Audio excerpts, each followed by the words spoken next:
Hey everyone, welcome to the first ever Moms Over Matter podcast. I'm Kenneth Grasso and I'm here with President Camille Dennis and our Vice President Shalane Barrett, and we couldn't be more excited to be doing our very first podcast. Yay. Awesome.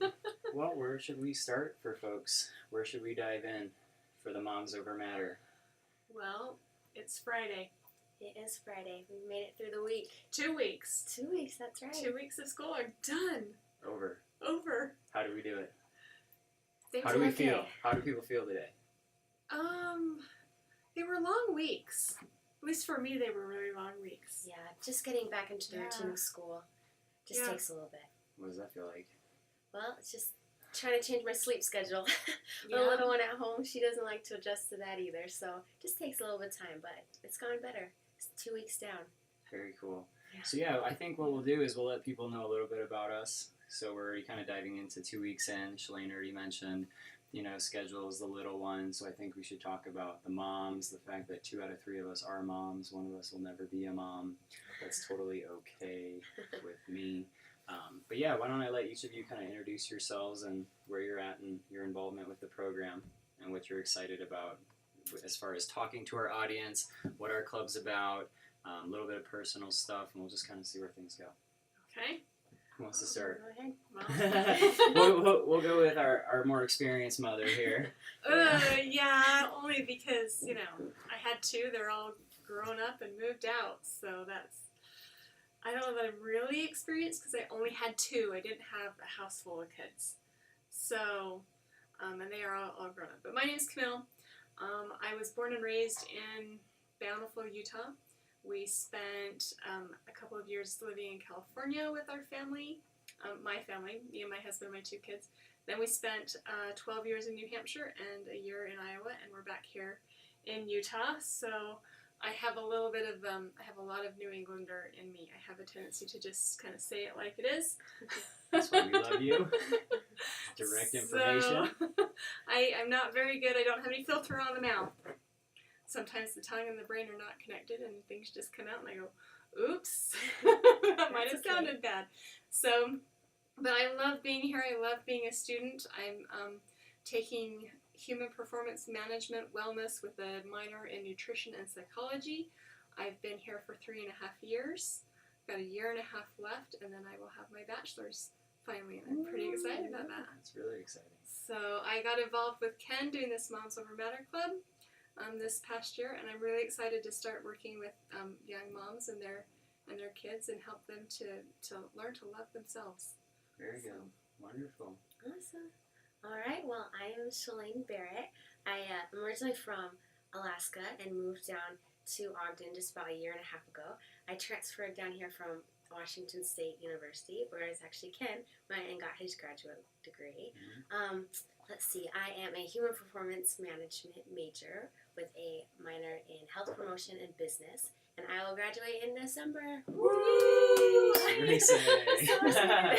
Yeah. I have a 1-year-old, and she is a handful, super cute, running around, and she can finally say mom, which is super exciting to me because it's like her 5th word, which should have been our first word.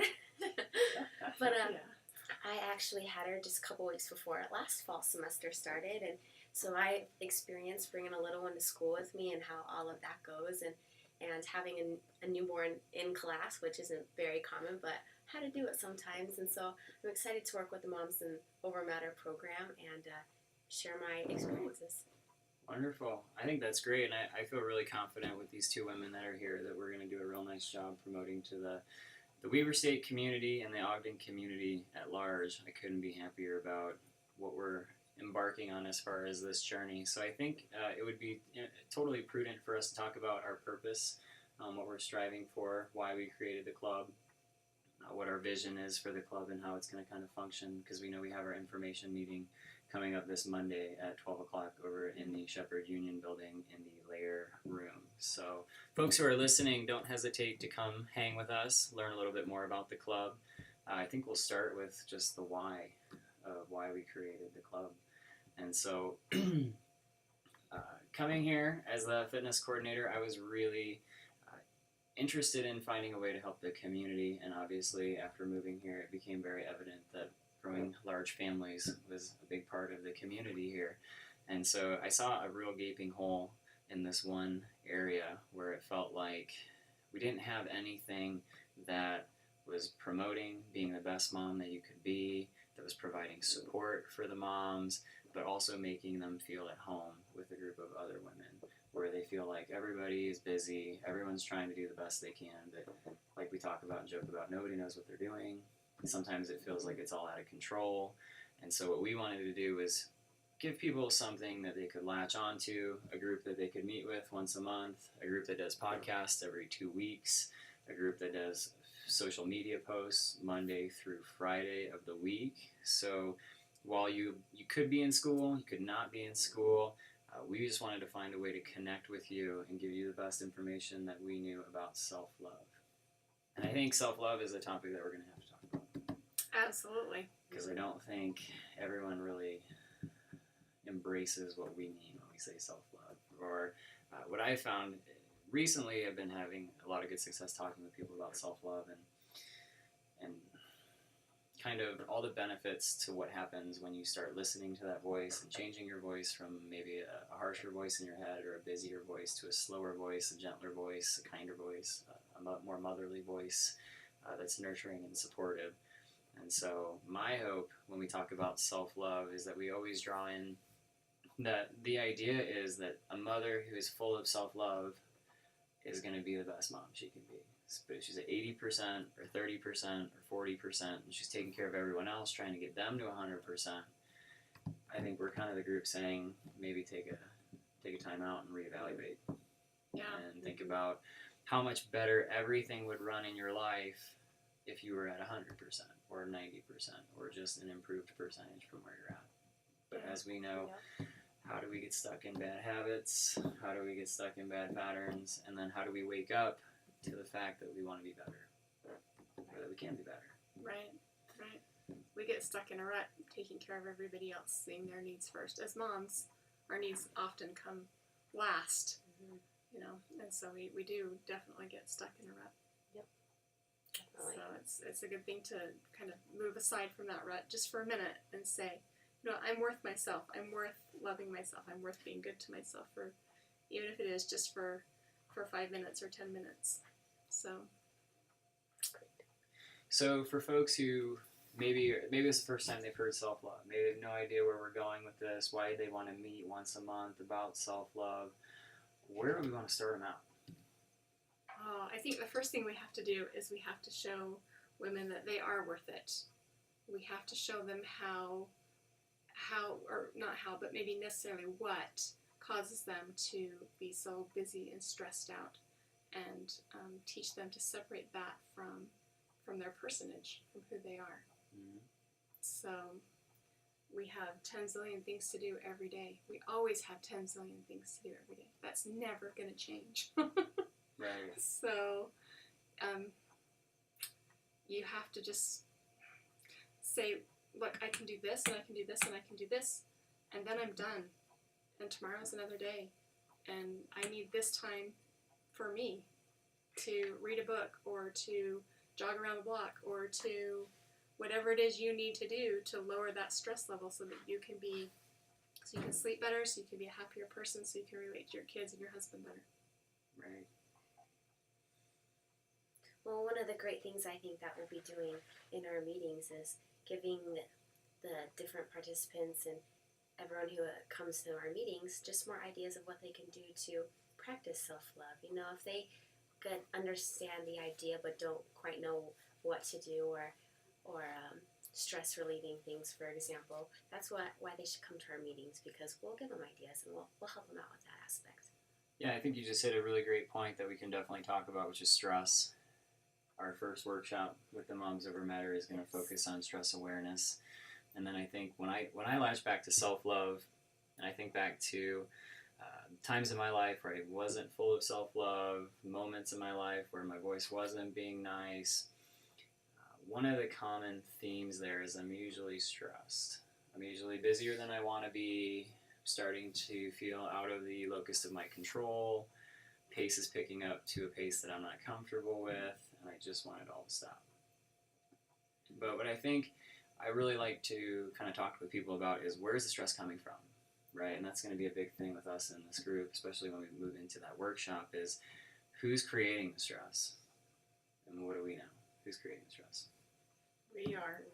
We are. We're doing it. Right, and that's the hardest truth, you know, when you're working with people or when you're trying to broach a subject like self-love, which is so close to everyone's heart and something that's very personal with every individual about how much self-love do you have and where is it at. That's not something that I would readily disclose with everyone, right? If I just met you, I don't know that I'd want to just dive into, how much do I love myself and what are the aspects of my life where I'm really mean, where my voice gets really nasty and I just hold these really high expectations for myself that no one else knows about, but I'm doing. Right, and that's for me where I create a lot of my stress. What about you too? Where do you feel like you create your stress? I create my stress with my busy schedule. Sometimes I think I am super mom and can take on everything. Where's our newspaper article? Oh, Right? yeah. It's in there. It's over here somewhere. It is. It's in there. Right there. Yep. Oh, yeah. So we have a wonderful article that appeared in the signpost that we'll just go ahead and throw up there because I'm not surprised that our conversation is kind of naturally gravitating towards this. But we've got Michelle Taylor, one of our yogis, pictured in an article that talks about stop glorifying busy. Yeah. Stop glorifying busy. What does that even mean? Well. Have we felt it? Oh, yeah. Oh, yeah. Oh, yeah. I can say, to my friends, I have this, and this that I have to do every day, and I don't have time for this, and this because I'm so busy. And you say it like, wow, isn't that awesome? And they go, wow, that's incredible that you can do so many things. So what's the false relationship that's set over there? Just the busier the better? Yeah. Yeah. And then reality sets in that you can't do it all, and then you get stressed. At least that's my case. Yeah. So reality sets in, you get stressed, and then what? I get sick. I do too. I also get sick. Yeah. And I just want to sleep. Yeah. Don't want to get anything done. Just kind of go into that meltdown where I just want to sit and watch a movie with my little girl and just, that's it. Right. I actually get migraines, so Really? it knocks me out for a couple of weeks before I can kind of get back in. So it makes me stop. Yeah. Everything. So like most Americans, we're going to go 110 miles an hour until we run into a brick wall, and then we'll try to reevaluate maybe where our stress is at, where our self-love is at. It all seems kind of ridiculous, but our awareness is up to the fact that this actually happens to us and that we do go in cycles where stress is high and then stress is low. Mm-hmm. But I think what's really important is that people understand that there has to be a relaxation component to your life. There has to be a time or an event or an activity that you're doing that takes some of that stress, some of that anxiety, some of that, I don't want to call it useless energy because it's good energy, but it's kind of chaotic energy where you just feel it bubbling inside of you. Where do you channel that in a positive way? Because I know from my life experience, my stress and anxiety when it was getting too high in undergraduate school and then in graduate school, my stress turned into an eating disorder, right? So preoccupation with how I looked, preoccupation with the mirror, preoccupation with my training schedule, having a set plan, all of that culminated in my eating disorder because I will never forget feeling overwhelmed to the point where I needed to do something to get rid of this energy, and nothing was more gratifying than eating a bunch of food and getting rid of it and being completely exhausted. So obviously a more extreme case than what you two are referring to, but I would say there's a common theme of exhaustion underneath that and surrender and maybe letting go of when you finally throw your hands up and just ask for some help arrives. And so what we're hoping is that people are going to put their hands up a little bit sooner, come to us saying, hey, we just need some help, and that's normal. Yeah. Because we're going to have access to moms who either have children who are full grown, or people who have infants, or people who have teenagers, and all of those situations will be super beneficial for us as a group to just listen and hear things that we can expect, but know that underneath that, we're really trying to just reduce our stress and increase our self-love. So a lot of things that we're going to hit, I think, over the course of the semester and with this group, but the self-love and the stress are probably the two that are just never going away. Right. Yeah, it's the two we need to work on the most. It's the hardest to change. But it doesn't have to be. No, No, but it is. Why? Because again, it's like a badge of honor. And maybe it's not even a badge of honor, but it's something that's just been ingrained in us. Yeah. We just need to be perfect. We need to do everything. We need to be everything to everybody. We aren't really allowed to. I'm getting overwhelmed just hearing this. Well, you've spent several years trying to figure things out for yourself. For sure. I've spent several years trying to figure things out because I was really sick for a number of years. And every time I would go to the doctor to learn about this new ailment, it always came back to, Camille, you're stressed. You're stressed out. You got to chill out. And I could never figure out how to chill out until I learned where my limits were.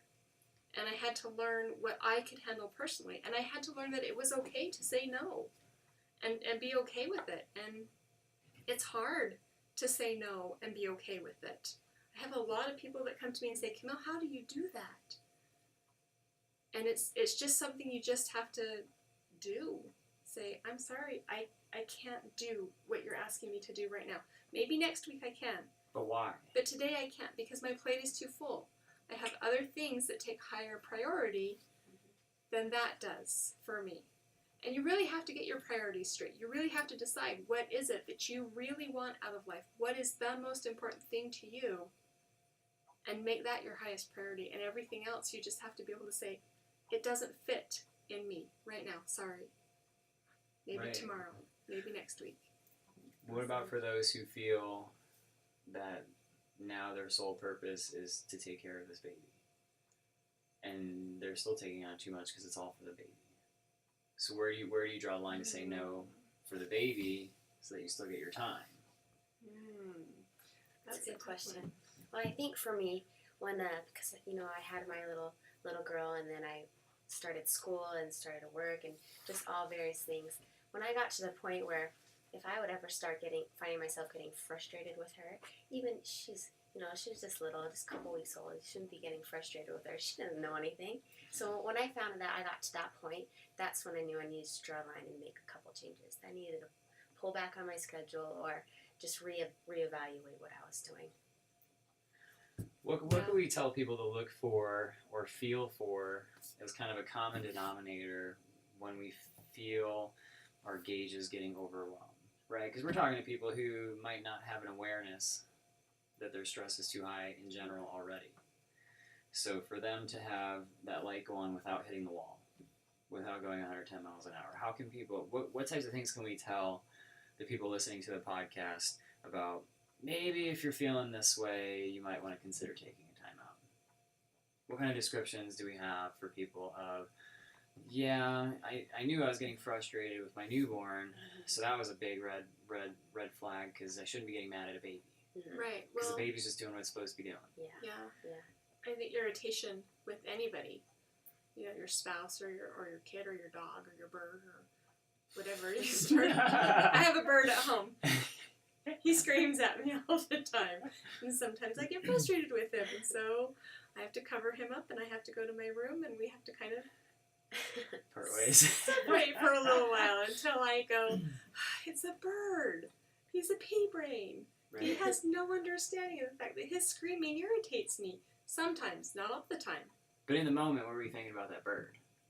I mean, in the moment when he's screaming at you and you have everything going on in your head, you're in the kitchen, you're trying to get everything ready to get out of the house, and the bird's just going, what's that feeling? I mean, what's that reaction? That's what everybody is going to resonate with is, yeah, I know, right? Because the same thing happened to me this morning with my dog. I got a 5-month-old puppy outside. Mm-hmm. For no reason, it won't stop barking.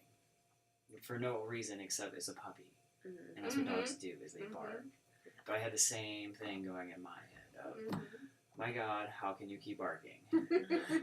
And you have that internal, shut up, let's get this over with, you got to come inside, this is awful. But then, where do we know that that's wrong versus the right attitude is, this is a puppy.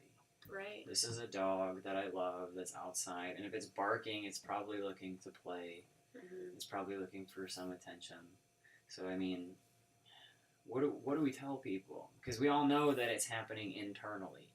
Yeah. That's the scary thing about going through life is we can't feel. I mean, you can feel sometimes if people are really boiling. But you can't feel when people just have some of that snap judgment, quick opinion stuff going on in their head. But what I think we're kind of alluding to is you can feel later on down the road that is overtaking them. That they're constantly in their head. They're constantly focused on things that are irritating them instead of just taking a big time out. Maybe through meditation, through foam rolling, through yoga, through skin brushing, taking a time out to go, what are the facts about the situation right now? Mm-hmm. You know, and how do I detach from my habits, my patterns? Yeah. You obviously have to recognize them. You have to recognize what you're feeling. You have to be able to say, oh, my head is so, like my bird when he screams at me, that's all I can hear, and it like resonates in my head. And I can't separate that from everything else in my head. So when I'm beginning to feel that just constant screaming in my head, that's when I have to say, you know what, I can't do this anymore. And I step back. Your dog barking, I can imagine that it's probably just bouncing in your head all over the place going, that's all I can hear. Right, so your focus. Right. So your focus hones in on something that we know we shouldn't be focusing on, but it becomes all you can focus on. Right, and so if you can recognize that that's what you're doing, that's when you can break that cycle. Mm-hmm. You can say, oh, I can hear that. And I'm already This is what I need imagining to do. everyone listening to this going, wow, way to make it sound so simple. Yeah. It's, Way to it's make it really sound not. like It's really not. You're It's just something shifting an attitude. that it is Right. ultimately a shift of an attitude, but it is something that you have to really take time. You can look back and reevaluate yourself and say, you know, I didn't do so well that time. So then the next time it happens, you can try harder. It's something that is over time. I mean, I spent years and years and years working on me and my limits, and I'm pretty good at it now. But I mean, it's really literally been 15 years that I've been working on this. So what do we tell? What do we tell the moms that are either pregnant now, they're thinking about becoming pregnant, or they've already had their child, and maybe this is the first time they're ever hearing any information that even alludes to the fact that they might not have taken some time to get to know who they are, right? Especially around this culture, it feels like women are having babies in their early 20s, right? So what if you haven't had that opportunity to really explore yourself, sit with yourself, figure out who you are, and now you already have a family going. Everything's already going, and now you're discovering yourself. And you're discovering that maybe you're a little different. Or maybe you want to pursue things that are a little different than what you thought when you first started that journey. But once you have a baby, you can't get rid of it. Right? It's not an option. Yeah. We're not promoting that. no, that's true. Yeah. But I'm wondering, that has to be very real. Yeah, it is very real. Because as we're saying, stop glorifying busy. That's the trend. That's absolutely 100% what everyone's doing. And then we're saying that your stress gets generated, or you can be aware of your stress because your focus won't leave one item. Mm-hmm. So you have your focus all on one thing, but it's the wrong thing. Mm-hmm. And when you're trying to be busy, you have no focus. So then you're swimming and you're drowning because you just can't find any traction because you can't focus. Mm-hmm.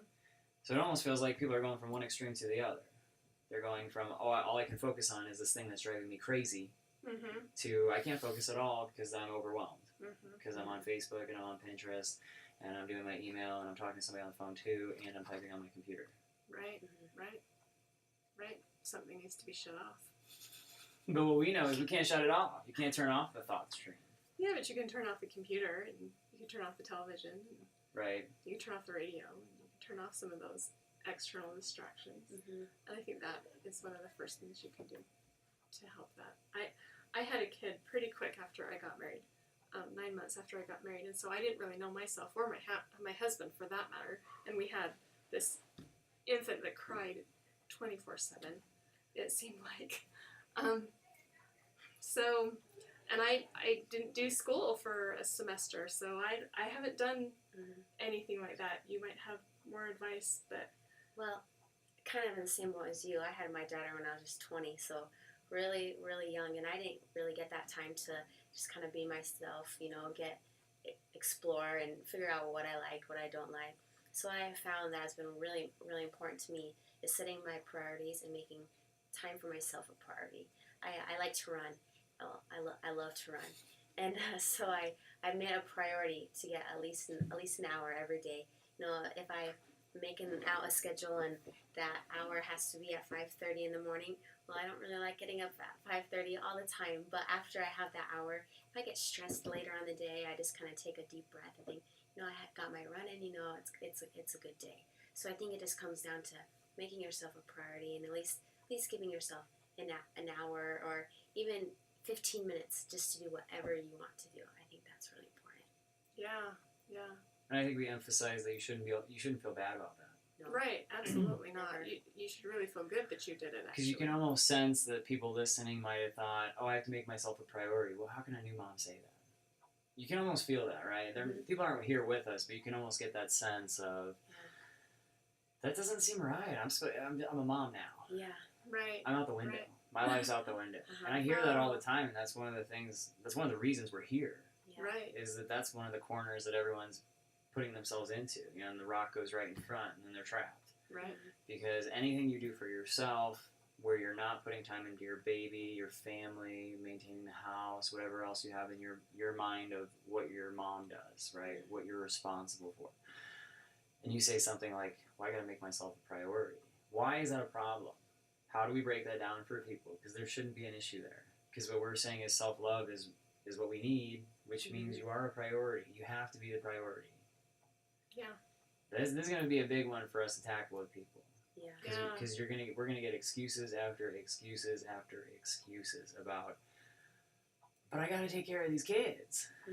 Right. So look at my kid's schedule. Look at the work schedule. There's no time. Right. No time. Right. What are we gonna tell these women? I think I'm not a runner. I don't like to run. So that has never been my thing. And I think it's great that people do, but I don't. So when my first one was little, I loved to hold him while he slept and just look at that cute little face. And that was, for me, a time that I could sit and prioritize myself or even think about myself. I remember bringing him home from the hospital that first day and looking at him going, it's me and you, kid.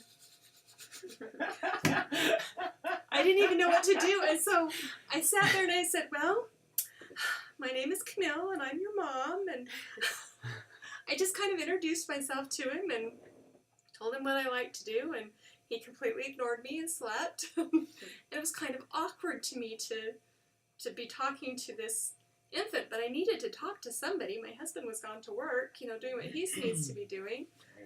And I'm like, I'm used to my 5 brothers and everybody running around me all the time in constant chaos, and it's just me and this kid. Wow. And so I really did learn to appreciate those moments when it was quiet. And as he got older, of course, he could learn to play a little bit, and we decided to read together. That was something we enjoyed doing together. That's something I really enjoyed doing, and so I wanted him to enjoy that as well. And then as he got even older, I liked to snow ski, so I wanted him to learn how to snow ski, but I wasn't willing to teach him. So I sent him to somebody else, and then we could spend that time together. So I think just learning to decide what you like to do with that child, because you're going to be with them forever. And that can kind of help you to realize who you are. If you don't enjoy reading a book to your kid, well, what do you enjoy doing? And that can help you to take those quiet moments and lower your stress and find out who you are. Well, I want to back up, and because I felt like as you were telling that story, you hit on a really good point that I've encountered talking with new moms, especially when it's really new. They're getting back into their routine, but they feel different.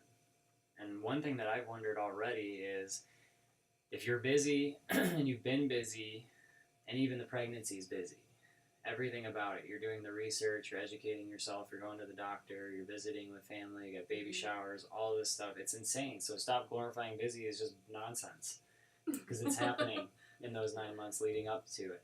Yeah. But then I think when you were talking about the silence, those still moments, those are going to be the moments where everything's coming to the surface of my life has changed forever.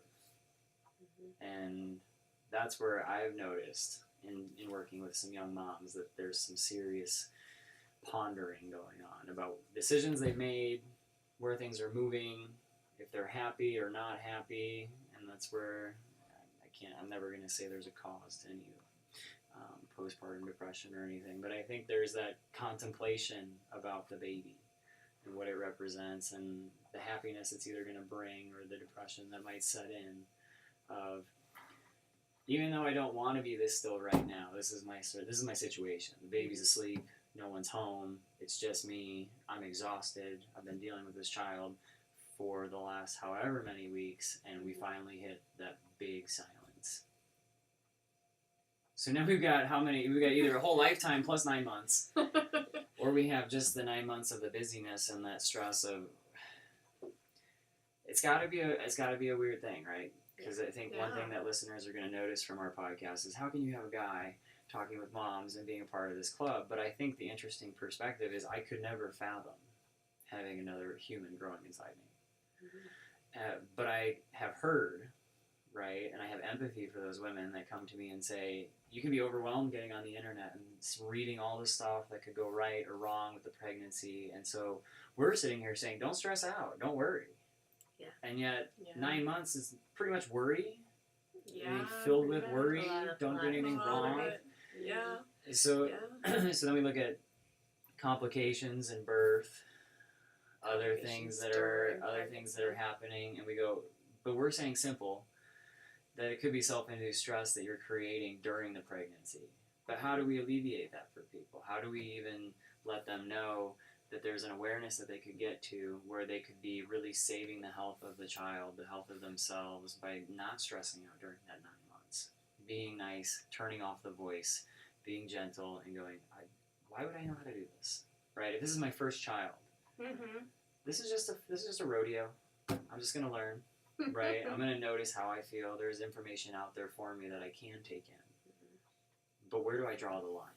Where do I start finding that balance of there's another human growing inside me that I'm responsible for, but I don't need to stress out about it? Because if we rewound, like we've talked bunches of times about rewinding a couple hundred years when you're living out in the wilderness and nobody's around and your neighbors are 10 miles away, and you have the baby, in a bathtub or in your water or whatever, and then you're just there. How much? I can't imagine there was a lot of stress going into that situation. No.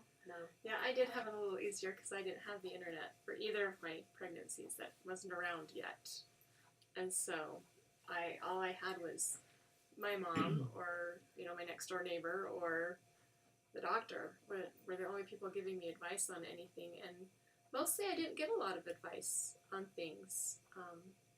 So I didn't have a lot of the same kinds of stresses that women have now. So you did. Yeah, I did. We were actually just talking about this yesterday. I had a very stressful pregnancy. During the time I was pregnant, my daughter had a brain tumor, so they told me she'd be born with special needs, and then I had doctors tell me that she would be pretty much a vegetable and she wouldn't live for much longer. And then she stopped growing, and just all these things just kept adding up. And with my first child and not having any experience with kids, boy, I was really stressed out, and I was worried about my daughter and how she would end up in. But what I found is that, I just kind of listen, take a deep breath, soak it in, and at first I was researching quite a bit of the different diseases that they told me she'd be born with, and boy, that stressed me out. It's too much. So once I noticed that point, I was like, all right. And I had help with my husband, because once he noticed that I was getting a little stressed out, he's like, Shalane, put your phone down, get off the internet, stop reading that book. It'll be okay. Let's just go play a game. Let's go to the movies, since you can't really bring a newborn to the movies. So just go out and do something fun, and that helped me alleviate a lot of stress. Yeah, nice. Yeah, I think that's a good point. Just turning things off, and letting things go. I have a sister-in-law who has had trouble having children, and when she finally did, she said, everybody's giving me all this unsolicited advice. I'm not even asking for it, and they're giving it to me, and I don't want it. And so she has a whole blog about, don't tell people advice unless they ask for it. And when people do give you that unsolicited advice, you just say, thank you so much. I appreciate that. And then just let it slide right off. Just let it in one ear and out the other. Because, like Shalane said, it can just overstress you and there's really no need for it. It's often needless Mhm. stress. Your daughter turned out to Yeah. be She's totally just healthy. fine. There's nothing wrong with her. So, No. yeah, it was all unnecessary stress. Yeah. Well, and I'm sure a lot of people can relate to that, because in a lot of my passing conversations with folks, especially while they're pregnant, it seems as though, and again, tying back into why we started the club, what better time if you're unhealthy and you find out you're pregnant? What better time Right. to make a change? Right. Because now it's not just about you. Now it's about you and another. Mm-hmm. And so again, we are tapping into that and saying, hey, that is a good thing, right? If you just found out you're pregnant and you are overweight and you are unhealthy and you don't exercise, again, we can talk a little bit about what your doctor told you. My doctor said Just- this is just not talking, the time yeah. to start exercising. He says this is the time to just relax and take it easy and let that baby grow and eat what you need to eat and And I totally had the different. exact opposite. Who my doctor was like, yeah, go hike up that mountain, So Yeah. it's changed. Yeah.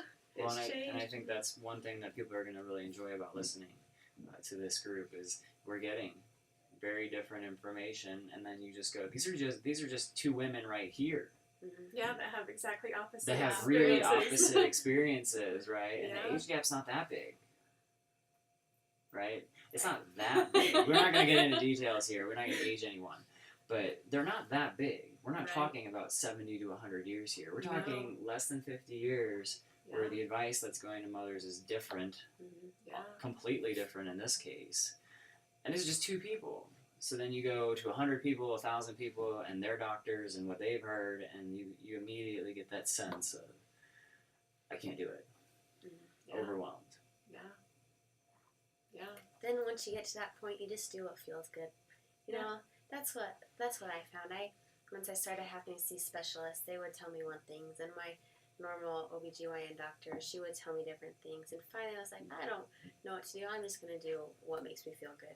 And that actually, as we were talking earlier, was running. I ran all the way up to the hour before I delivered. And it's just because it felt good. And that was a time to myself to just exercise. And, of course, there were times where it was a little harder than the day before. But that's when I just listened to my body. I just knew that I needed to slow it down a little bit. And so that's what I did. Yeah. Well, and I Absolutely. couldn't help but hear a common thread while Shalane was talking, which was about feel good. And so I can't think of a better segue than to come into the life enhancement model and look at our foundation approach, because as we're going to inform people, the Moms Over Matter Recreation Club is a part of the Fitness Funyuns staff, and so they've put out a sponsorship for the club to help match what the new clubs get in their funds. And so we should tie back into that message that the Fitness Funyuns are putting out, right? Which is the life Absolutely. enhancement model and the foundation, right, of a three-prong approach, or just a three-phase approach, is feel good, right? So we have it up on the website here, and you can read more about it. Again, we're just at weber.edu/fitness, and then under the About Us. But I think it would be prudent for us, again, to talk a little bit about feel good. What does that mean? Because people look at this model, this pyramid, and go, what the heck are they talking about? Feel good, foundation. What do they mean? But you were just alluding to when I just relaxed, when I let go, and I just focused on what made me feel good. Yeah. That's when things started to go better. And what we're really trying to highlight is, wasn't that amazing? You were doing what made you feel good, which in essence is self-love. Mm-hmm. Right? It ties back to this is what's giving you more love. It's making you feel good about what you're doing and what you're doing for yourself. And why is that important? Right? Because you just found out you're having a baby, you're just adopting these new habits, but maybe exercise isn't for you. Or maybe running's not for you. Yeah. So then people go, Right. well, I just don't want to go to the gym because I'm already overweight and out of shape, and now I'm pregnant. Now you want me to go to the gym? And I'm just going to be getting bigger? It's inevitable. I've been gaining weight. I'm not going to lose any weight in this process right now. Well, you never know. I lost more weight than I gained with my first one. Really? I did. It came at a cost. I was sick for 5 months. Oh, man. So you never know. You never know for sure. Yeah. It's possible. But, maybe if I had lived in this generation where I could have been told, yes, it's okay to go for a walk. It's okay to do some light weightlifting. It's okay to go swimming if that's something that you enjoy doing. It's okay to do that. I was told not to. So, We're never going to disclose the name of your doctor. It's never going to my come doctor out. was a very good doctor. It was just the time period is period. all it was. I'm sure that if you went to the same guy, he would say, research shows now that it's good for a pregnant mom to go ahead and do some light exercising if you've never exercised before. If you've been running for a while, then it's okay to keep running. You just kind of have to gauge where you are and where you can go from where you are while you're pregnant. And a doctor's advice is always a good thing to get. Right.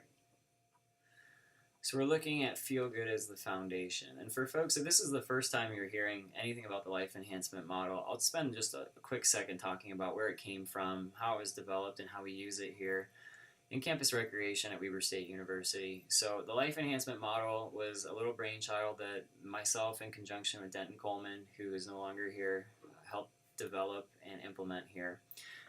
And basically what I came to was I was kind of at a crossroads with my path in my profession about what are we doing here? Are we really helping people? Because personal training, you go to any gym, they got personal trainers, they're writing workouts, you've got muscle and fitness, men's health, women's fitness. All the information's there. People aren't getting it. They're not absorbing it. And then I thought about my family, my parents. Would I send them to any gym and say, you need a personal trainer, knowing that my parents need to get healthy. They need to lose weight. They need to think about things like range of motion, flexibility, all the stuff that they want to have for the next 20, 30 years of their lives. They have a decent quality of life. I couldn't fathom sending them to a gym. And I looked at, well, would I bring them in here and how would I take care of them? And that's where a lot of stuff came up for me. And a lot of the things that came up were just things that I had experienced from doing personal training. So typically when people come in for personal training, that first encounter, that first experience isn't 100% positive. No matter how much we want to mask it as being positive, because people are here, but usually they're here because they felt like they needed help. And sometimes for folks, not all folks, but sometimes getting a personal trainer is kind of giving up. Kind of going, I just can't do it on my own. I've got to get some help. And so what I was looking at was we need to change all this process. The whole thing with personal training needs to shift. It needs to turn into something where people are carving time out for themselves that makes them feel good. But how do we do that? Because we know when people come in for a typical personal trainer consultation, we're pinching their fat, we're taking their measurements, we're doing things they already are aware of most of the time. People are aware, I need to lose some weight, my blood pressure is bad, the doctor's sending me here. But we're just reinforcing it. They come sit with us and we're just saying, now just so you know, you are way out of shape. And you are so happy you're here because if you just waited any longer, you might die. That's really the approach you get from that. And then we take your body fat and your skin full of measurements, and then we just start training you. And then we reconnect with those quantitative measures at some point. 2 months, 3 months, 6 months, a year. But what I noticed from training was that's all people were fixated on. Was I've been training with somebody for 2 months, and their training sessions have gotten better, they have more energy, they're feeling good, but they didn't lose a single pound. And then we get on the scale, they didn't lose a single pound, and it's over. Their motivation has left, they are no longer here, they can't believe they've wasted all this money with me, they can't believe they've done all these hard workouts with me, and all for nothing. And just like that, they're gone. Their new habit, their new motivation, it's all gone. And I'm sure there are countless stories about how it breaks down. It doesn't always have to be the scale. But it's usually something quantitative that people are latching onto, and then it's over. Yeah. So that's the reason that I came up with this model is we put people through Gray Cook's functional movement screen, so you can see the second phase of our model is corrective. And really what we're doing there is we're putting people through 7 movements, where if you aren't active and you came in and we put you through these movements, you're not going to know how you're doing anyway. So as you're asking us, how am I doing? We're saying you're doing wonderful. You're just following cues and we're getting natural movement. You don't know the test that's being performed on you. You can't practice for it. You can't do anything to prepare. You just show up. We get your natural movement. We try to make you feel comfortable. We record. the functional movement screen on an iPad just so our trainers can rewatch it, and then design a program that really focuses more on self-healing than anything else. Going, hey, you know what would make you feel better is if you woke up in the morning and you didn't hurt. Yeah. Right? And I'm sure our moms are really going to be able to relate to that of, it's got to be awful trying to get out of bed, an extra 15 pounds on you. And your back hurts, and your neck's tight, and your hamstrings are tight, and your feet hurt. Yeah. That's when pregnancy probably gets real tough, and it feels like you're grinding. Mm-hmm. And so I just wanted to acknowledge that. And so I thought, if I sent my parents to a trainer, if they just did a functional movement screen, and then we're really focused, almost like being at a physical therapist. Now, we're not physical therapists here, but we're trying to help with range of motion, flexibility, and mobility.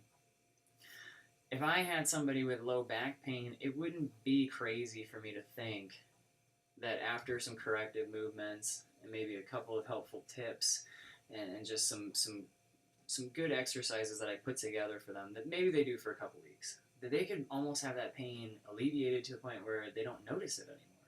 Mm-hmm. And we don't have to do any type of measure again for them to get upset about. They just know, I showed up, started training with Shalane, my back hurt. 3 weeks in, my back doesn't hurt anymore, I'm able to go hiking. Mm-hmm. It's way easier when we do it qualitatively. Yeah. As far as we're just improving your quality of life. There's no, we're going to fix you. Right. Right, and that's why I played that doctors and patients at our training, right? Which is we're all doctors and we're all patients, and if we're trying to treat a disease or cure a disease, we're not going to get there. But if we're just trying to help someone or improve their quality of life, we're going to win most of the time. And so that's why the feel good had to be the foundation. Is I just thought to myself, people don't change. People don't like to change. There's only 2 reasons people usually have motivation to do anything: money. Right, and I couldn't pay people to come use our services. You're actually going to pay me to do this. But the other one was instant gratification. That's our culture. So if you show up to do personal training, my thought was, however you're showing up, you should leave 60 minutes later feeling better. For sure, we can do that, even if we're just stretching you. Even if we're just warming you up and just getting you through your body or centering you mentally or slowing you down, you should feel better. When I looked at the model that's out there, some people don't feel better after 1 hour with their trainer. No, sometimes they feel worse. Sometimes they feel worse, but they check off the box. Yeah. And they did it. I did it. And so that was my main concern, because what we know is stress will come back. Mm-hmm. It's going to be the first thing to come back, and the first thing to go is going to be their newly adopted habit, unless it has a real high incentive. And that high incentive would be, I've already noticed that this is helping, it can't go. Right, so maybe something else would fall. And that's where we got the foundation approach to the life enhancement model. Was you'll see this throughout our programs. You'll hear it all the time with the Moms Over Matter of feel good. But feel good doing what? Feel good cycling. Feel good taking yoga. Feel good going for a walk. Feel good just holding your baby and just enjoying the peace and quiet at home. Mm-hmm. Yeah. Anything that is making you feel good, where you feel like the stress is melting away. That's what we're striving for, because that's where we're hoping people won't let go of that. The self-love will start to build, the self-efficacy, the self-confidence. It's all going to start from, it's nice to learn who I am and what makes me feel good. Yeah. Really nice. So the corrective is where we're taking people next, and Shalane will talk a little bit more about this and interject some stuff, because if folks are unfamiliar, Shalane is one of our personal trainers here at the Wildcat Center. She's wonderful. She's been working with a lot of clients since she's been here. She's got stories that she'll share, I'm sure, in the podcast about just some of those very specific feel-good moments where she's been working with clients that were barely able to move during the initial screening. And then a month, 2 months in, they're moving a lot better.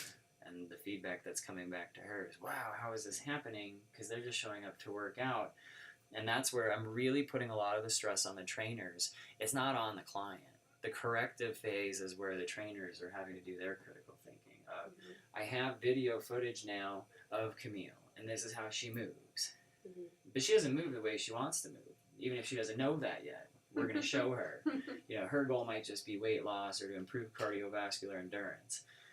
What is that like for a trainer, right? Building in corrective movements or exercises into a 60-minute workout, right? Because we have trainers that are going to be listening to this going, what are they talking about? You have to do this amount of cardio and your weights and your reps and your sets. You got to hit all these muscle groups. We're kind of saying maybe just listen to us for a second. about some of these corrective movements. So Shalane, maybe you can talk a little bit about how you incorporate some of the correctives into a program and what people could expect. Because again, we're trying to maximize this 1 hour, 60 minutes, you're with us, we're not stopping. I mean, we're not doing CrossFit or boot camp style workouts, but the correctives seem to find their way into those programs somehow. So why don't you tell folks how you've been doing that? Sure. Well, with the corrective exercises, sometimes you kind of disguise them. When we talk about corrective exercises, they're not typically exercises that are like done at a hospital. I think that's what people think of. But like for example, I had a client when we started out. He couldn't even lift his arms up over his head. He had quite some shoulder issues. So we would work, and he was a male, so of course he wanted to get the stronger arms and more defined shoulders, typical. But we kind of disguise a couple of those corrective exercises into his workout so that he can feel like he's still getting a good workout and the results that he wanted. So for example, we would work with resistance bands. Resistance bands are great for corrective exercises because they actually make you do some work, but they're correcting the muscles. And by the end of our 10 sessions, he was able to get his arms up over his head and move, and we were able to move on to some light weight. So we try to add our exercises in so that they will meet the goal of the client, because we don't want to say, well, your goal is to, for example, if your goal is to lose weight, but you need to do this, and this before you can lose that weight, because if you have tight hips or tight hamstrings, we don't want you sprinting, stuff like that.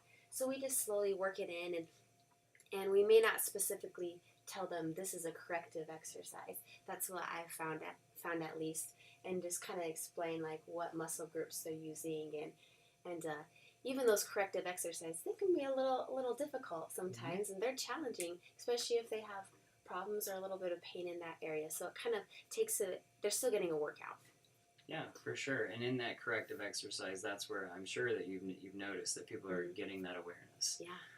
Wow, I don't have the range of motion I need in my right shoulder. Compared to my left shoulder, it's actually really bad. Mm-hmm. And the only reason I'm noticing it is because Shalane's got me doing this exercise. Yeah. And I just can barely do it. Even though the resistance band's the same and I was doing it on my left side and it felt fine, there was something seriously wrong. And so again, we might not tell people this is a corrective, but I'm sure you could feel it. Yeah. They're just kind of wondering why this is so difficult for them and why you're having them do it. You know, and that's where, again, we're just trying to turn on lights for people. We're never saying that this is the 100% correct way, because Gray Cook's functional movement screen gets under a lot of scrutiny because it's so subjective. But what we're saying is life's subjective. Everything is subjective. And so if our trainers are sharp, which they are, and they have a knack for looking at where you're having issues in your body, and then they work really hard with an intentional program to improve you, that's going to be serving you a lot better than just a cookie cutter program that hits all the muscle groups or is pulled from a magazine, which doesn't take into account where you're at right now. Because we have yet to see anybody come in, do the functional movement screens, and hit perfect scores. I mean, nobody. And I don't know that we're trying to promote perfect scores, but we're trying to promote improvement on scores. And so it is eye-opening for us as fitness professionals that we're not seeing people, even athletes, even really high-end fitness people are coming in and scoring poorly on the functional movement screen. And that we learn just as much from too, because people can look fit and be really unhealthy. And again, I'll tie back into my story of just living that life day in and day out, of being a trainer and a group fitness instructor, but having an eating disorder and body dysmorphia disorder, and having no one know was a really strange thing. And so what I like about our model is it's transparent. We're just saying this is pretty much how things seem to function. And so you get to the last phase of the life enhancement model, and you're looking at activity and performance, the top. For some that might seem unusual, but for me it seemed like just the truth of that is where everyone wants to be, is doing activity and performance. And yet, if you don't feel good, I would never say go do activity and performance, because you don't feel good. So to put you in athletic clothes or to put you in an athletic arena or an environment and expect you to thrive is ridiculous. It's really crazy. You know, unless you have a super supportive group that's really making an effort to make sure that nobody feels self-conscious, that nobody's doing anything internally to destroy their psyche. We're saying, yeah, well, you would be doing activity and performance if you felt good and we corrected some of your movement. Because I've noticed firsthand, right? Because I'm still not at 100%. I'm still going to chiropractor. I'm still doing my skin brushing. I'm still taking yoga, trying to fix my hips from 19 years of hockey. But what I notice is when I do start feeling better, it's unbelievable. It's like I've been sick my whole life. And when I actually can breathe and my range of motion gets better, I actually have an inkling, right? I don't like running, right? And I'll be honest, I don't like it. But I've had impulses to run, to just sprint on the way home before, where I just had energy built up everywhere. And the only thing that felt natural was to just sprint. That to me was a real good indicator of maybe you're getting back to some good functional movement again. Maybe you're actually resting enough that your body's giving you an impulse to run. Because running got ruined in sports. Running got ruined in activity and performance by the coaches, by the punishment, right? Where running became something we dreaded. And the other thing that's tough about it is it's high impact. So you get people who run, and we'll have to dive into this probably in another podcast, but you get people who like the high intensity exercise. This was me 100% guilty because it was the only thing that would exhaust me. It was the only thing that would remove the physical stress, but the mental stress was just basically underneath the surface just for a short amount of time. And then that would come back up, and then I just plow through my body again and again. And then the overtraining set in, the fatigue, the wall hit, and then I was down for usually a month, where I was not able to work out. I had to stop everything, and I had to really reevaluate what I was doing. But the problem was I wasn't ever fixing the mental issue that was there. It was always that mental component that kept getting me. And the only thing I knew and was really good at was cycling, you know, high-intensity workouts, insane workouts, right? And just getting known for that at the gym. We're trying to tell people, no, get away from that.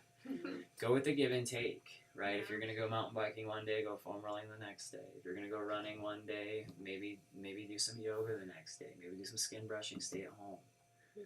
That's not something that we're getting from a lot of other models. And that's probably where I'm going to end it on just our model today. Because when I looked at this and when I created it, I really did have my parents in mind. And so when people sign up for personal training and they come in and speak with me during their first consultation, I tell them my life story, which now they can get through the podcast, but I just tell them, this is what happened to me, right? Just taking all the information I was given and just knowing that I was just pushing. I felt like I was doing everything right. I was working out harder than everyone, and everyone was giving me kudos for just always being there, the discipline, everything. But really, folks, they were glorifying my busy. They were glorifying my busy in the fact that it was all in fitness. And that they just couldn't fathom spending that much time doing fitness. But I had a reality check. Nobody should be able to fathom spending 3 or 4 hours doing fitness a day. Because it's too much. If you're doing high intensity, it's way too much. And then you're struggling to keep up with your nutrients and your food. And you've broken this whole chain down to nothing. It's all broken. You wonder why you're a mess. So yeah, feeling good is definitely going to be something we focus on a bunch. And since I've got the website up, we'll go ahead and just look at our personal training since we talked a little bit about it today. And what you'll notice is we've got really great rates and prices. So if you're looking for individual training, one-on-one training, you want to train with Shalane or you want to train with Josh, another one of our trainers, you can have that one-on-one attention, right, where they're going to teach you perfect form. They're going to have a good rapport with you. Our trainers are full of self-love. Everybody who works for me in Funyuns is just getting inundated with where's your self-love? How can we improve it? How can we be better? So you're going to have a nice experience with these trainers. But what can you expect? You know, well, you can expect that we're going to work with you on your budget and your schedule. So we always encourage people, yeah, if you can only afford one session, it's $20. I can't think of a place that's cheaper than that. Then you look at, well, you can buy 3, 6, or 10, and that rate goes down.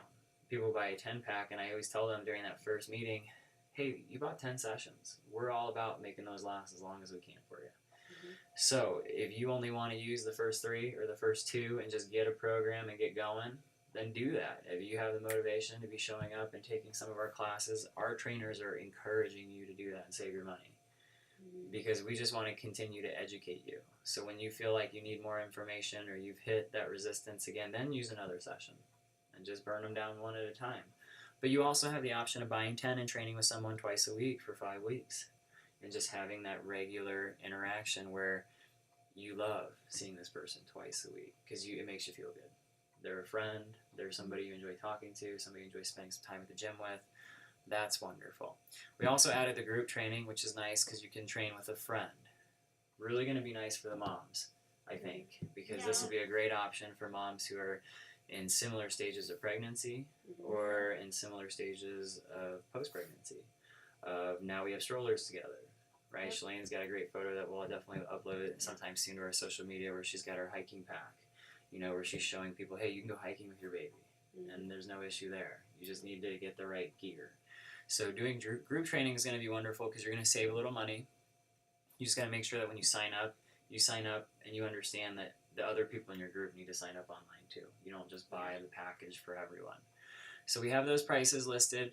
As you scroll down, we have frequently asked questions, so please take a look at that, and then you'll notice our policies. We're pretty lenient on our policies. We usually give everybody one free no-show. Because again, we're trying not to burn sessions. We'd rather people get that education and that information, but our trainers are busy and they are full-time students sometimes, and so we can't have them showing up for sessions where you just are calling and texting cancellations, an hour to 2 hours before. So we have some policies listed at the bottom. And then on the right-hand side, don't forget you can look up our trainers. So right now we have 3 out of our 4 trainers listed. We actually just did a post today on our social media under the Fitness Funyuns, Funyuns, where Susan Myers was highlighted. She's our most recent addition to our fitness crew. We're very excited to have her. And so you'll notice we have male trainers, female trainers, younger trainers, older trainers. We're trying to make sure, again, we have somebody who will make you feel good and make you feel comfortable, especially if you're going to invest some money in us and, more importantly, invest some money in yourself. Anything else we want to highlight on the website today as we're starting to get closer to time? This is our homepage. For folks who haven't been here before, we do all of our advertising and marketing from weaver.edu/fitness. The Moms Over Matter will likely be listed under the intramurals page and recreation clubs, so we can go ahead and show folks where that's going to be. If we're on the campus recreation homepage and you go over on the left to the recreation clubs, you'll notice that it's going to have all the clubs where you can come through. Once we're approved, which should be pretty much next week, because again, we have our info meeting when? Monday at noon in the Shepherd Union in the Lair room. 2:35. We'll all be wearing these shirts. They're wonderful. We should talk a little bit about the logo to close up today. I think that would be a wonderful way for us to end, because the logo was something that, again, when I think, how much fun are these podcasts going to be? How much fun are these workshops going to be? I can't really even begin to comprehend how much fun it's going to be when people realize how much time and energy we spent on the message, the symbolism, the stuff behind what we were doing. Because again, what we understood was self-love is simple, stress is simple, but everyone's failing. People aren't getting it. So we wanted to have something cute, something that would tie back into their environment, to actually how they're living every day. So yeah, let's talk about the logo and what we were shooting for. So for folks who are unaware, Moms Over Matter, right, is the acronym. It's a play off of Mind Over Matter. Okay, that's the initial where it came from. Is Moms Over Matter is mom, the acronym, but because we were going to be doing a group, we added the S. And then because it was Mind Over Matter, you'll notice in the logo that it's Moms Over Matter. Over. And so really, what are we trying to tap into there? Well, we're trying to tap into self-healing, placebo effect, right? People are aware that positive thinking impacts them positively, but you have to believe it 100%. We also bring up the fact that there's no SIBO effect, that negative thinking can impact you in a negative way, and sometimes people are unaware of that. But we've talked about self-love today, we've talked about the voice in your head. That can be nocebo, 100%, and it can be dragging you down. So we really tell the moms and the people in our group, mind over matter. You can be whatever you want to be. You're not your body, you're not your emotions. And we have inspirational stories that we're going to be sharing through the fall, where we're going to have instances of people really demonstrating mind over matter. Right? If you're doing a natural childbirth, No epidural. Yep. Mind over matter has to Yeah. be, right? Has to be. Because it's Yeah. possible, right? And the Yeah. people who think, oh, that's impossible, I could never do it, they're just not believing in mind over matter. So that was where the focus came for that. The other thing you'll notice is the umbrella at the top. Do we want to dive into that a little bit? Yeah, Okay. sure. I'll let Camille take that one just to start us off, and then I'll chime in as necessary. But the umbrella we are really excited about. The umbrella came because of Mary Poppins. Mm-hmm. And both of us really love the movie Mary Poppins and how she's practically perfect in every way, and everything that she does, a spoonful of sugar, makes the medicine go down. And we really loved the positiveness of Mary Poppins and how she managed to change that family and to put them together, really to fix that broken family. And so we really wanted the umbrella to be our overarching symbol, because it covers all of us. We're peaceful. We can have peace. Peace and love. Peace That's and what we're love. about. We're hippies. Yep. So that's why we filled it full of the peace symbol and the heart symbol, because we didn't want to be throwing things over when you're stressed and you're busy, you're spinning plates, or you're throwing things over the umbrella. We really wanted to just kind of make it simple and be under the umbrella full of love. So that's where the umbrella came from. Yeah, I don't think we missed anything with that. What folks can expect to hear from us is a lot of tie-ins with Mary Poppins, right? We rewatched the movie individually at home, which was not a work task at all. It was just something to do in your leisure time. But it was really incredible to see how many wonderful messages were in that movie and how many things we could play off of. Because what we know is that Mary Poppins is still getting played in houses all across the country, and that, again, we're thinking feel good. If a mom is at home and she's trying to teach her kids some of the principles that we're teaching her, and a lot of those principles are in Mary Poppins, and some of the verbiage and the language is the same, then it should be a godsend when she hears that movie playing in the background, because it's a free reminder, what was getting high on laughter. We have all kinds of things that we're going to be tying into our workshops. The creativity, the chalking, all of that stuff that they were doing in that movie is stuff that we're going to be doing and stuff that we're going to be promoting. And so Mary Poppins, while self-love, people think perfect, practically perfect, that's what everyone around here seems to be striving for. I'd say there seems to be a culture of who's going to be the best mom around, right? And everybody wants to be super mom, but we can't get too busy. Right. So we have the umbrella bringing a bunch of moms together and saying, hey, if we're all together and we let go, then this group will carry us a little bit higher. It's going to carry us to another level. And I think people are really going to love it. I really like the Mary Poppins tie-in. And then the peace signs and the love, there's nothing else that we need to say about that, really. This club is centered 100% around respect, peace, and love.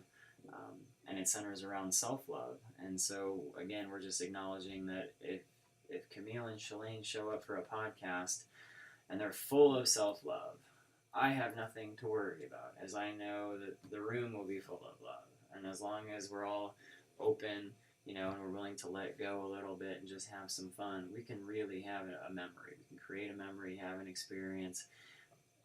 But there's one thing I want to end on, right, which is, you think about love, you can't define it. It's one of my favorite concepts to talk to people about.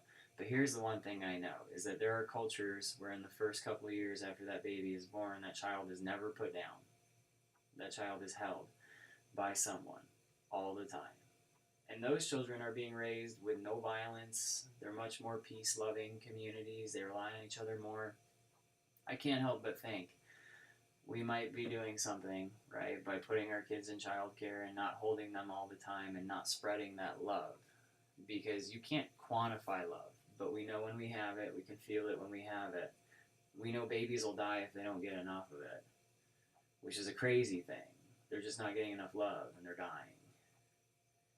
So we wanted to make sure that that was a concept that was never going to be on shortage around here, is that love is something that comes in a million shapes and forms, and this is a group where there's going to be all kinds of love going on, we want people to be open to that and welcoming to that, instead of having apprehensions about touch therapy and just opening up to people and sharing your story and being genuine, because those are the moments where you really connect with people and find the people who have a similar spirit to you and have a similar vision for themselves and their family and where they're going. So that's what I wanted to hit with love. It's just, yeah, it can be hippie status and totally we can just blow it off as not being a big deal. But that to me is a huge deal. If you're just not giving children enough love and they're not turning out okay, then again, we don't blame people for not getting enough love. We just know that we could change them by just giving them more. By just showering them with more, things could prompt them to change. It's 4:05. We made it through our first podcast. Wow. I think it's over an hour, too. Yeah. Anything we want to give the group before we let them go? We got lots of fun stuff coming up. Like we mentioned a couple times, we have our info meeting Monday, September 8th at 12 over in the Shepherd Union, room 235, also known as the Lair. Next Friday, on September 12th, the Wildcat Center is having their anniversary 5K run. If you're looking for more information on that, again, you can visit the Campus Recreation homepage, and you'll be able to find additional information about everything that we have going on. We also have, in October, our Yoga Fest and our Mount Ogden Hike. So 2 of our biggest events for the fall are coming up. They're just about 5 weeks away. Don't forget, Mount Ogden Hike is going to be on Saturday, October 4th. The Mount Ogden Hike goes back at least 70 years. It's a really great event. We go over to Snow Basin. We provide some transportation. You have an opportunity to hike to the top of Mount Ogden. We do a nice little presentation up top. It's a real great event. And then, like I said, the Yoga Fest will be starting October 10th and 11th, and we couldn't be more excited about that this year. We know for sure it's going to be our biggest Yoga Fest. All the proceeds from that event go to the YCC, so that's a nice cause that we're supporting. And we'll have some additional information out on that next week. We're currently just wrapping up our flyer and some of our promotional material, so keep an eye out for that. Otherwise, you can tune back into us on our next podcast, which is going to be September 26th. So we'll be back on another Friday. Looking forward to it. Don't forget, September is Stretch-tember here at the Wildcat Center with the Fitness Funyuns. We're promoting stretching. We'll be talking a little bit more about that at our stress awareness workshop, what kind of stretches people can do. And don't be surprised if you see Shalane and Camille coming at you with some videos that are promoting stretching during the next month. Anything else we want to add? Just remember to come to our info meeting. Yeah, we're looking forward to meeting everyone. We can't wait to Yes. get this club up and running. So have a wonderful weekend, and we will catch you soon. Bye.